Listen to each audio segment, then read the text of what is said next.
Match the following columns. Column 1 ல properties கொடுத்திருக்காங்க. Column 2 ல metals கொடுத்திருக்காங்க. So the first property is photoelectric effect. Metallic surface suitable frequency உள்ள light ஆல irradiate பண்ற போது அங்க ejection of electron is possible. அததான் நாம photoelectric effect னு சொல்லுவோம். At the same time that metal should be most electropositive element ஆவும் இருக்கணும். Potassium and cesium ரெண்டு பேருமே first group element. இதுல potassiumம் cesiumம் down the groupல வரப்போ அவங்களோட metallic character increase ஆகும். So the answer for A is 4.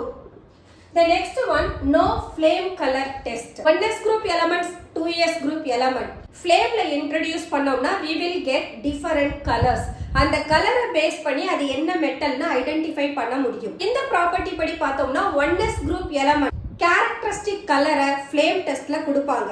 Second group elementல the first two member that is beryllium and magnesium flame color test தரமாட்டாங்க. B கான answer third one diagonal relationship. First groupல இருக்கக்கூடிய first element second groupல இருக்கக்கூடிய second member of element ஓட similar property exhibit பண்ணா அததான் நாம diagonal relationship னு சொல்லுவோம். அப்ப lithiumம் magnesiumம் will exhibit diagonal relationship. Then D covalent compounds. The first member of the elements will exhibit anomalous property. Covalent compounds exhibit பண்றவங்க first member of the group lithium and beryllium. அப்போ D கான answer 1.